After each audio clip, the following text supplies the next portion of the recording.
fighting in the womb.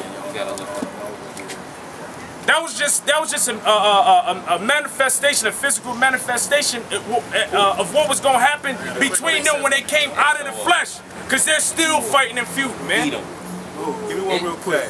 This is Ezekiel 35:5. Okay, because thou hast had a perpetual hatred and hast shed the blood of the children of Israel by the force of the sword in the time of the calamity when their iniquity had an end.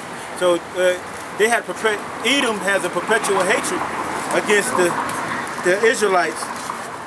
It's forever. It's perpetual. It's continual. It was in them from the womb, because that's a spiritual thing.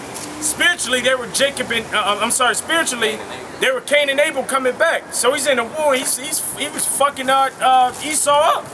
Like, man, you killed me, man. You murdered me. Real quick. It's Ecclesiastes chapter 4, verse 16. It says, "There is no end of all the people, even of all that have been before them. They also that come after shall not rejoice in them." You know, it says, "Surely this also is vanity and vexation of spirit." You know, so there is no end to the people.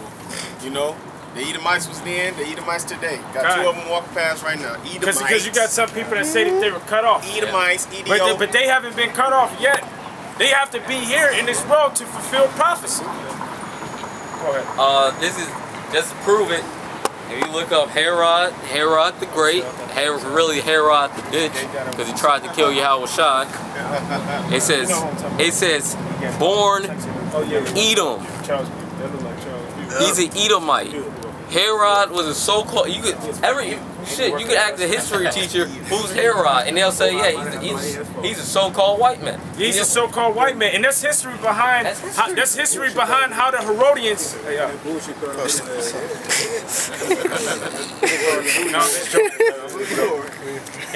There's history behind how the Herodians, because they started to take on the customs of Jews. That's the reason why Revelations 2:9 says what it says. They are the synagogue of Satan. They are not Jews that say that they're Jews, but they're the synagogue of Satan. They were talking about the Herodians, and them that will later on take on the customs of the Israelites, which are the Khazarian Empire, which are Amalekites. You can trace Alexander the Greek history back to the Herodian Empire. Yeah, I wonder what they're gonna say about that one. Somebody got anything? I got a precept about the hood rats. Okay, go. The hood rats? The niggas. Oh, okay. You said the hood rats. This is Jake is fucking crazy, man. You trying to tell them you're an Israelite, the kingdom of heaven is for you. You trying to tell them that, and these niggas is still Esau. These heathen. This is because I mentioned it in the spirit last night about you putting your hand on your face and you still saying it's not there. These niggas can't see it, man. It's right in front of them. It's right here, and they still can't fucking see. They're like, I can't see. Yeah, right. I can't see. This is Isaiah 6 and 9, and he said, "Go and tell this people, hear ye indeed, but understand not. And see ye indeed, but perceive not." Sorry from our apostles and elders, just brothers standing out on the four corners of the earth, pushing the word of Yahweh Shem Yahushua heavy on YouTube, and they still can't get it. You click on YouTube, shit, if you're not even affiliated with a YouTube account, you'll see the Hebrew Israelites on like subscriptions or subscribing shit. The word is being pushed so heavy, and these niggas still can't get that they're the Israelites and the kingdom of heaven is for them. They still want everyone to be saved. That shows this picture right here that fucked these niggas' heads up, man. They didn't fuck their heads up completely, because they want everyone to be saved, and especially they want this man to be saved, the one who done kicked their ass worse than anyone. It says this captivity's been worse than any captivity. This man done kicked our ass to the point to where these niggas want them to be saved, not even themselves. They want this man to be saved before them. And their dispute isn't even with everybody else. That's right. Their dispute is always about, well, why come the white man can't be saved? That's the first thing that they say. Hey, you niggas are morons, man. What about the Chinese? What about them? Right. You don't want to say that? You don't want to say more? Fuck y'all niggas, man. But they thought it's like, well, if I can get the white man saved, then everybody else can come in. Well, that's the ideal behind it. You know what I'm saying? Hey, this. No, you're good. You're good. I got. You got something for it. This is Proverbs 11:21. Though hand join in hand, the wicked shall not be unpunished. That's right. But the seed of the righteous shall be delivered. That's right too. See, it don't matter if you try to bring any other nations into this, man. It's all about. This is an Israelite thing. It's an Israelite party, right? Shift the elect. Not yet. Now I want to grab this because because it's going back to Daniel 9:24. It says, "The prince shall come that shall destroy the city and the sanctuary, and the end thereof shall be with the flood, until the end of war and desolations are determined." That's talking about from that time all the way up until now. Now this is Revelations 12:1. It says, "And there appeared a great wonder in heaven, a woman clothed with the sun and the moon under her feet, and upon her head are a crown of 12 stars." Which shows those 12 stars are talking about the 12 tribes of Israel. It says, "And she being with child cried in travail in birth and pain to be delivered." Now it's talking about Mary and a Messiah coming. It says, "And there appeared a wonder in heaven, and behold, a great red dragon, having 7 heads and 10 horns and 7 crowns upon his head. And the tail drew the 3rd part of the stars of heaven, and did cast them to the earth. And the dragon stood before the woman, which was ready to be delivered, for to devour her child as soon as it was born." So the heaven is speaking about the land of Israel, and the great red dragon is talking about the Roman Empire. And there's a reason why it was called a red dragon. The tail part is talking about the latter end of the Roman Empire, which was with Vespasian, Titus, and Domitian.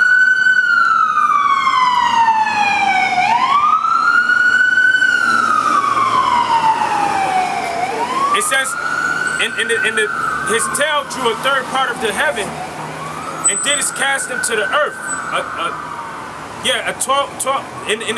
His tail drew a 3rd part of the stars of heaven, and did cast them to the earth. That's talking about the 3 tribes that were left in the land of Israel, which was Judah, Levi, and Benjamin. It says, "And for to devour her child as soon as it was born," going back to Matthew's, right, with Herod the Great trying to kill the Messiah. It says, "And she brought forth a man-child who was to rule all nations with the rod of iron, and her child was caught up to the Most High, to his throne. And the woman fled into the wilderness." But basically it says that he shall rule them with the rod of iron. That's the point that I'm getting at, man. What does it mean to rule with the rod of iron? That means that they're going to be under his subjection. That they're going to be in slavery. He's going to have dominion over them. I got a precept on that. To continue on with what I was saying, Yahushua is going to have he's going to have dominance. You know, he's going to have complete rulership. When a king has a scepter, he uses it to, as a way of allowance. Like if he wants to let you in his kingdom or let you in through the gates, he might wave you in with it. If you're denied, he'll deny you access with it. If you cause him problems, he'll beat you with it. You know, that's what the scepter's for. So you telling me that it just was speaking about the Messiah and his people, right? So you telling me the same people that tried to devour and kill him, he gonna let in the kingdom of heaven? His people. That he gonna come to save them? Come on, man. Hey, this is go ahead. The scriptures, sorry, I mean cut you off. The scriptures say never trust thine enemy. Sirach 12:6. For his iron breasted, so does their wickedness. Because let's say Yahushua did take in Esau. Let's say Yahushua took in all the heathens. Just as iron breasted. Then go back to the bullshit. We be in the kingdom with us. I mean, they be in the kingdom with us. And you gotta watch your back. Yeah. You gotta figure out how to dethrone your Yahushua and shit. You know, some what is that shit called? Some Game of Thrones deceitful. Yeah. Try this. Red wedding, you know red wedding type right, shit. you know? Now check this out. The red dragon with the 7 heads and 10 horns was talking about the Roman Empire. when you go to, I believe that's Revelations, the 7th chapter, it talks about the Roman Empire being taken down. Matter of fact, let me get it, brother. Let me get it, brothers. Oh yeah.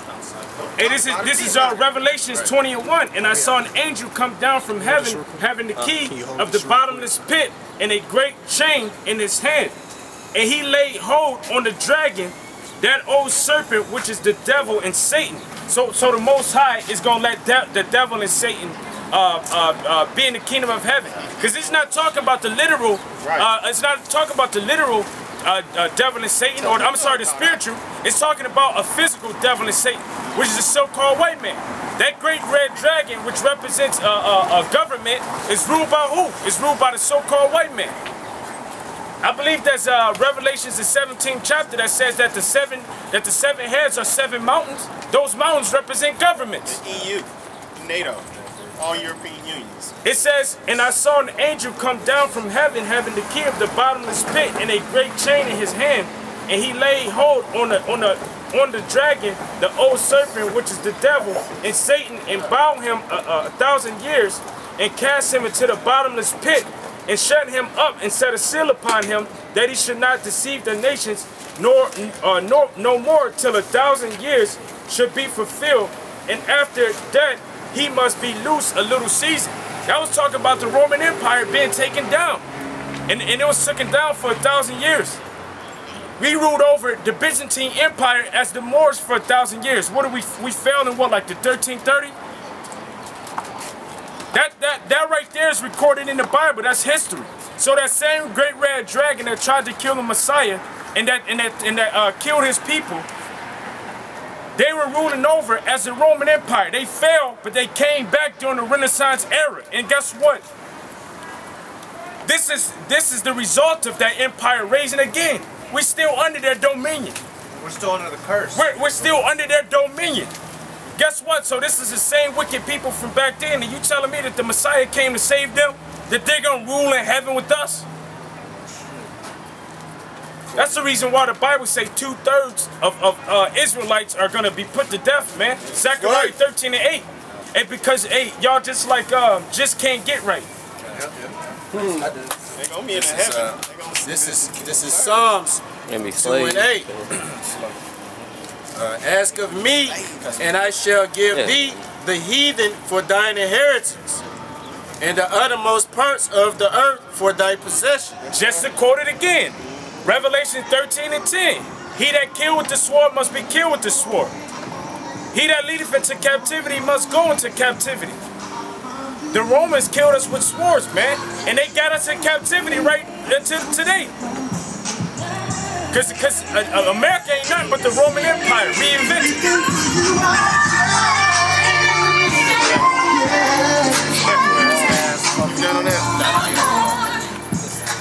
Grown ass. Grown man. Verse 9. Thou shalt break them with a rod of iron. There you go. Because it said in Revelation, the 12th chapter, and there shall come, and he shall rule the nations with the rod of iron. Let me read it one more time for you. Yep. This is 12 and 4 again. I'm sorry, 12 and 5 again.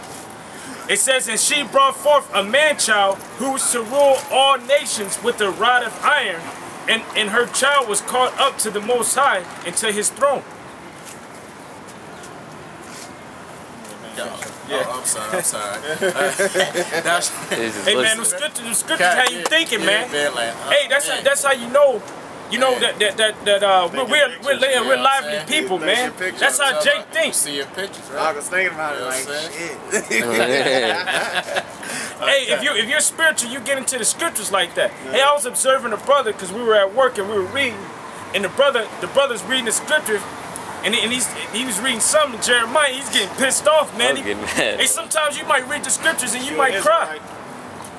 You know? So the brother reading the scriptures, he getting mad, man, because when you read these scriptures, having that spirit on you, you really get into them, man. This is I'm gonna run that. This is Psalms 2 and 9. Thou shalt break them with a rod of iron. Thou shalt dash them in pieces like a potter's vessel. So it's like, hey, for them niggas that walked up, you answer that question, who is that? You know what I'm saying? What nations, you know what I'm saying, we gonna be breaking in peace.